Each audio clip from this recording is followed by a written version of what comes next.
نبی کریم صلی اللہ علیہ وسلم جب آسمانوں میں تشریف لے گئے اور جنت و جہنم کے سیر کیے تو اس موقع پہ اللہ کے نبی صلی اللہ علیہ وسلم نے مختلف مشاہدے کیے، ان کا انشاءاللہ تذکرہ کریں گے۔ لیکن اس موقع پہ نبی کریم صلی اللہ علیہ وسلم نے دیکھا کہ حضرت بلال کی جوتوں کے چاپ ہے، آگے آگے حضرت بلال جا رہے ہیں جنت میں، اور بہت عجیب منظر ہے۔ تو نبی کریم صلی اللہ علیہ وسلم جو واپس تشریف لائے تو حضرت بلال رضی اللہ عنہ سے پوچھا کہ یا بلالو حدثنی بارجع عمل عملتہ فی الاسلام، اے بلال وہ بہترین عمل جس کی تم بہت زیادہ امید رکھتے ہیں، کون سے عمل ہے جو تم نے اسلام کے اندر کیا ہو؟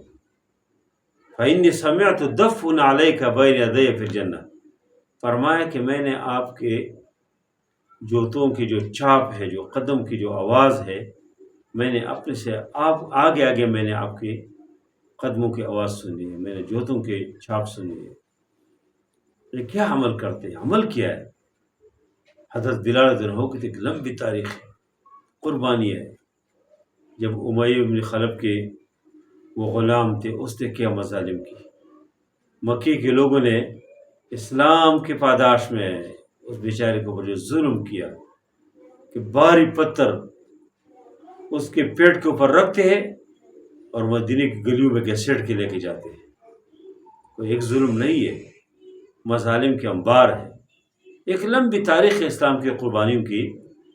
لیکن حضرت بلال رضی اللہ عنہ کیا فرماتے ہیں کہ ما عملت عملا ارجع عندی، فرمایا کہ میں نے کوئی ایسے عمل نہیں کی جس کی میں زیادہ امید رکھتا ہوں، مگر ایک کام ہے کہ انی لم اتطہر فی ساعۃ من لیل او نہار الا صلیت بذلک الطہور ما کتب لی ان یشاء اللہ ما اصلی، فرمایا کہ اور کوئی عمل نہیں ہے مگر یہ ہے کہ میں جب بھی میں وضو کرتا ہوں تو اس وضو سے میں نماز پڑھتا ہوں، جتنے اللہ چاہتے میں نماز پڑھتا ہوں۔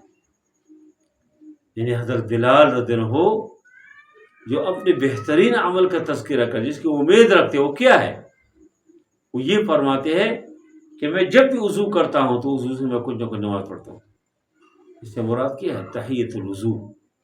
تحیۃ الوضو کا میں نے پھر جو تذکرہ کیا وہ حدیث تو ہے، لیکن حضرت بلال کے جو عمل ہے اور اللہ کے نبی صلی اللہ علیہ وسلم کے سامنے تذکرہ ہوتا ہے، اللہ کے نبی نہیں فرماتے کہ نہیں بلال یہ تو کوئی عمل نہیں ہے، آپ کے تو اور عمل بہت ہے۔ نہیں، نبی کریم صلی اللہ علیہ وسلم کے سامنے، ایک صاحب وحی کے سامنے حضرت بلال رضی اللہ عنہ فرماتے کہ بہترین عمل جس کی میں بہت زیادہ امید کرتا ہوں وہ یہی ہے کہ میں تحیۃ الوضو پڑھتا ہوں، جب بھی وضو کرتا ہوں اس سے کچھ نہ کچھ نماز پڑھتا ہوں، اور کچھ بھی نہیں، 2 رکعت کم از کم نہیں پڑھے۔ یہ 2 چیزیں ہیں کہ جس کے ہمارے یہاں بہت کمی محسوس ہے۔ برصغیر پاک ہند میں جہاں گیا ہوں میں نے دیکھا کہ یہاں لوگ حتیٰ کہ ہمارے علماء بھی، ہمارے مدارس کے طلباء و اساتذہ بھی اس حوالے سے کمزور ہے۔ ایک تحیۃ الوضو کہ آدمی وضو کرے فوراً نماز پڑھے، اس میں حوالے سے کمزور ہے۔ 2 ہے تحیۃ المسجد، مسجد میں جا کے اگر کوئی سنت وغیرہ وہ لوگ تو پڑھتے ہیں، لیکن 2 رکعت تحیۃ المسجد یہ نہیں پڑھتے، بہت کمی ہے۔ ہم عرب دنیا کے اندر میں نے دیکھا بڑے علماء، اچھے نیک شیوخ اور عام عرب بھی، وہ کیا کرتے ہیں جب مسجد جاتے ہیں تو فوراً جا کے تحیۃ المسجد پڑھتے ہیں، اور اس کے بعد پھر قرآن اٹھاتے ہیں، ذکر اذکار کے۔ ہمارے یہاں تو لوگ تسبیح اٹھاتے ہیں، تسبیحات پڑھتے ہیں، یہ بھی اچھی بات ہے، خیر کی بات ہے، لیکن بہترین ذکر قرآن کی تلاوت ہے۔ تو یہ 2 چیزیں جو ہے، ایک تو تحیۃ الوضو، اس کے اہتمام کرنے چاہیے، اس والے سے بہت سارے حدیث ہیں جو پہلے میں نے ذکر کیا، اور دوسری تحیۃ المسجد۔ اور ہمارے جو ائمہ گزرے ہیں، ہمارے جو بزرگ لوگ گزرے ہیں، حتیٰ کہ اسلامی تحریک کے جو اس نے ٹاپ جو قیادت گزرے ہے، اس نے تحیۃ المسجد کے اتنے اہتمام کیا ہے کہ اگر مسجد میں نماز پڑھ کے نکلے اور کوئی چیز مسجد میں رہ گئی ہو، مثلا مسواک رہ گیا، واپس گیا، تو پھر 2 رکعت نماز ادا کی۔ یہ تحیۃ المسجد کی ہے، تحیۃ الوضو کی ہے، یہ شکرانے کی نماز ہے۔ اللہ نے وضو کے میں توفیق دی، اللہ نے وضو، ہم اللہ کا شکر ادا کرے۔ اللہ نے مسجد میں اپنے گھر میں بلا لیا، اللہ کا شکر ادا کرے۔ اللہ ہر آدمی گھر میں نہیں بلاتے۔ میں اکثر یہ کہتا ہوں کہ یہ جو اتوار کے دن مسجد میں سناٹا ہوتے ہیں، لوگ نہیں جاتے، کیوں جی؟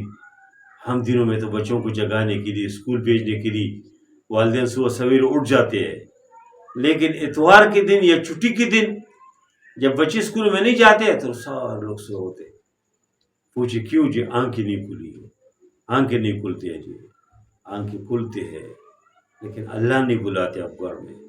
جس کو اللہ چاہتے ہیں، جس کو اللہ پسند کرتے، اس کو اپنے گھر میں بلاتے۔ اس لیے تحیت الوضو، تحیت المسجد، اس میں ہم یہ شکرانے کی نماز ہے جو ہم پڑھتے ہیں، اس کے اہتمام کرنے چاہیے۔ اور جتنے ہم اللہ کے قرب حاصل کرنے کی کوشش کریں گے، جتنے اللہ کے قریب جائیں گے، اللہ کے جن چیزوں کا حکم دیا اس کو کریں گے، جن چیزوں سے منع کے اس سے منع ہو جائیں گے، اتنے ہمیں اللہ سکون دیں گے، اطمینان دیں گے، خوشی دیں گے۔ آج کل کے زمانے میں دیکھیں، ہر آدمی مہنگائی کرونا روتے ہیں، ہر آدمی پریشان ہے۔ ان حالات میں اگر ہم اللہ کی طرف رجوع کریں، اللہ کی طرف رجوع کرے، قرآن کی تلاوت کرے، ذکر کرے، فرائض کی پابندی کرے، اور اس کے ساتھ جو ہے نوافل کے اہتمام کرے، استغفار کرے، صدقات، تو اس میں بہت زیادہ خیر ہے۔ اللہ تعالیٰ دنیا کو پھر اللہ تعالیٰ ایک قسم امن کا گہوارہ بنائیں گے، اللہ تعالیٰ سکون دیں گے، اطمینان دیں گے، خوشی اللہ تعالیٰ عطا فرمائیں گے۔ لیکن ہم اللہ کے ہو جائیں گے تو دنیا اللہ نے ہمارے لیے پیدا کیا، ساری دنیا ہماری ہو جائے گی۔ اللہ ہم سب سے راضی ہو جائے، اللہ ہم سب کے مسائل و مشکلات حل فرمائے۔ وصلی اللہ تعالیٰ خیر خلقہ محمد وعلیہ وسلم برحمتک یا ارحم الراحمین۔